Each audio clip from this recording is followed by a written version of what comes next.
संयुक्त क्रांति पार्टी के राष्ट्रीय अध्यक्ष और लांजी क्षेत्र के पूर्व विधायक किशोर समृते ने आरक्षण के मुद्दे पर चीफ जस्टिस ऑफ इंडिया को पत्र लिखा है। 50% से अधिक आरक्षण नहीं देने के संबंध में लिखे गए इस पत्र में किशोर समृते ने 1992 के इंदिरा साहनी जजमेंट का संदर्भ देते हुए कहा है कि आरक्षण की सीमा 100% की जाए और शेष 50% आरक्षण अब तक किस वर्ग को दिया गया, इसकी सीबीआई से जांच की जाए। देखिए, सर्वोच्च न्यायालय माननीय सर्वोच्च न्यायालय का एक जजमेंट है Indira Sahni versus union of India 1992। इस पूरे मामले में सुप्रीम कोर्ट ने कहा है कि कोई भी सरकारें हैं राज्य और केंद्र की, वो 50% से ज़्यादा आरक्षण नहीं दे सकती। तो आरक्षण के मुद्दे पे मैंने पत्र लिखा कि मैंने कहा कि भाई जब केंद्र और राज्य की कोई भी सरकारें जो है 50% से ज़्यादा आरक्षण नहीं दे सकती है और इस देश में 85% SC ST OBC हैं, उनको आप 50% दे रहे हैं। दूसरी 85% में आप 50% लोग 50% आरक्षण 85% को दे रहे हैं और जो 50% आरक्षण है 100% में वो सेफ है। तो इस आरक्षण का कौन यूज़ कर रहा है? इस आरक्षण का लाभ किसको मिल रहा है? तो मेरा कहने का मतलब है कि 140 करोड़ की जो आबादी है उसमें सभी वर्ग हैं, वर्ण व्यवस्था है भारत में। तो भारत में अपर क्लास, लोअर क्लास के लोग हैं, अनुसूचित जाति, जनजाति, पिछड़ा वर्ग के लोग हैं।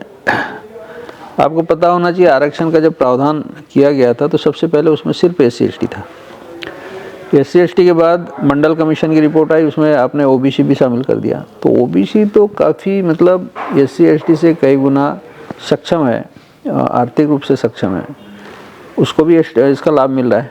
लेकिन अपर क्लास में भी अगर हम देखते हैं तो कई जगह जो ब्राह्मण हैं वो अपने आप को जो वर्ण व्यवस्था के जनक और ये सारी बातें करते हैं, तो उनकी स्थिति बड़ी ख़राब है। कई गाँव में ब्राह्मणों की है, ठाकुरों की है और वैश्यों की भी स्थिति खराब है। तो मेरा कहना, जब आरक्षण मिल ही रहा है तो भारत में कोई भी योजना बनती है तो सारे वर्ग के लिए बनती है। तो ये भी जो योजना आरक्षण जो है वो सभी वर्ग को मिलना चाहिए। तो 50% अगर हम जाति के आधार पर करते हैं SC ST OBC, तो 50% का आधार हमारा वो होना चाहिए, आर्थिक आधार होना चाहिए। और आर्थिक आधार में यदि सरकार तय करती है कि अपर क्लास को भी आर्थिक आधार पर दिया जाए तो देश में जो आरक्षण को लेकर जो टकराव है वो अपने आप में ख़त्म हो जाएगा और सभी वर्ग सरकार की इस पॉलिसी के साथ खड़े होंगे। तो सरकार को हमारे इस पत्र पे विचार करना चाहिए। दूसरा, सुप्रीम कोर्ट का मैंने ये लिखा कि सुप्रीम कोर्ट का जो इंदिरा साहनी जजमेंट है 1992, तो उसको आपको संसद में उसको चेंज करना चाहिए या फिर सुप्रीम कोर्ट को उसको फिर से सुनवाई करके वो 50% वाला जो प्रावधान है उसको खत्म करना चाहिए। उन्होंने कहा है कि भारत में आरक्षण की व्यवस्था पहले सिर्फ अनुसूचित जाति और जनजाति वर्ग के लिए सुनिश्चित की गई थी। मंडल कमीशन लागू होने के बाद अन्य पिछड़ा वर्ग भी इसके दायरे में आ गया है, यानी कि देश में इस वर्ग को मिलाकर आरक्षण की सीमा 85% तक निर्धारित हो गई।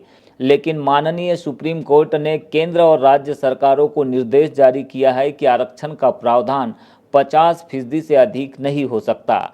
ऐसे में 50% आरक्षण किसके लिए बचाया गया है और इस आरक्षण का लाभ अब तक किसे दिया जा रहा है, यह गंभीर सवाल है, जिसे लेकर किशोर समृते ने बाकी के बचे हुए 50% आरक्षण का लाभ लेने वालों की CBI से जांच कराए जाने की मांग की है। उन्होंने यह भी कहा है कि सामान्य वर्ग में भी कई लोग गरीब हैं, इसीलिए बचे हुए आरक्षण को आर्थिक आधार पर लागू करते हुए इसका लाभ उन्हें भी दिया जाना चाहिए। साथ में नवबौद्ध और ईसाइयों को भी गरीबी और पिछड़ेपन के आधार पर आरक्षण का लाभ मिलना चाहिए। सवाल यह है कि अब आपने देखा होगा कि देश में सरकारी जो आरक्षण का जो लाभ है वो सर्वाधिक सरकारी स्तर पर मिलता है पदों पे। तो यहाँ पे जो सरकारी नौकरियाँ हैं उसमें भी संघर्ष होने लगा है। SC ST OBC की संख्या विभिन्न पदों पे ज़्यादा हो गई, दूसरे कास्ट के लोग कम हो गए, तो एक दूसरे को ऊंचा नीचा दिखाने की बात करते हैं। तो ये बैलेंस तो बन नहीं सकता है, लेकिन फिर भी जैसे अपर क्लास के लोगों की संख्या कम हो गई है, हमें तो ब्राह्मणों से भी काम कराना है, ठाकुरों से भी काम कराना है। समाज में 140 करोड़ लोग जो हैं भारत के, हमें हर वर्ग की ज़रूरत है ना देश में। तो माइनॉरिटीज़ जो चूँकि समाज में बहुत सताए हुए लोग हैं, बहुत कमज़ोर परिस्थिति से ऊपर आए हैं तो उनको जो आरक्षण दिया। लेकिन उसके बाद जो ओबीसी है, ओबीसी दोनों तरफ हो जाता है, इनके साथ भी हो जाता है, इनके साथ भी हो जाता है। उपमंडल कमीशन के बाद उसको भी लाभ मिला। तो मेरा कहना 140 करोड़ की आबादी में जो दूसरी कौम है जो अपने साथ रह रही है, जैसे नौ बौद्ध हो गए, बौद्ध आप जाति प्रमाण पत्र आप लेने जाओगे और अगर उसमें बौद्ध लिख दिया तो यहाँ बौद्धों का आरक्षण नहीं है। यदि आपने ईसाई लिख दिया तो ईसाइयों को आरक्षण नहीं है। आपने जैन लिख दिया तो जैन को आरक्षण नहीं है। आपने ब्राह्मण लिख दिया तो ब्राह्मण को आरक्षण नहीं। तो मेरा कहना है जो SC ST के लोग ही हैं ना जो बौद्ध धर्म स्वीकार किया, तो 9 बौद्धों को तो मिलना चाहिए आरक्षण। फिर उनको हिंदू लिखने की क्या ज़रूरत है जाति प्रमाण पत्र में। दूसरा जो ट्राइब्स हैं, आदिवासी हैं, उसमें बहुत से लोग ईसाई बने हैं, तो वो 9 जो ईसाई हैं, जो नए ईसाई बने, उनको भी तो आरक्षण मिलना चाहिए, उनका DNA तो ट्राइब्स का है। तो इसी तरह जैसे ब्राह्मण हो गया, वैश्य हो गया, ये जो लोग हैं, जैसे राजपूतों में भी काफ़ी कमज़ोर लोग हैं, तो इधर तो हो गया हमारा, चूँकि आरक्षण का विभाजन ही गलत है। 85% लोगों को पहले तो आपने 50% कर दिया, तो 85% लोगों को 50% कैसे होगा? उनको पूरा 85 मिलना चाहिए। और ये जो 50% इंदिरा साहनी जजमेंट के बाद जो बचा हुआ है, तो इसका लाभ कौन ले रहा है? ये एक सवाल है ना कि इस 50% में कौन लोग लाभान्वित हुए हैं। इसकी CBI इंक्वायरी कराने, मैंने बोला कि इसकी इंक्वायरी कराओ, कितने सालों में इसका लाभ किसने लिया, बिना आरक्षण के उनको कैसे लाभ मिला, और बिना आरक्षण के लाभ लिया तो ये तो गलत बात है। तो इसलिए इस 50% की CBI इंक्वायरी होना चाहिए और इसी 50% में इसका आधार आर्थिक आधार होना चाहिए, इसका आधार जाति व्यवस्था नहीं होना चाहिए। क्योंकि अपर क्लास है, तो इस अपर क्लास को आर्थिक आधार पर जो कि कमज़ोर लोग हैं, कमज़ोर जो लोग हैं उनको आरक्षण मिलना चाहिए।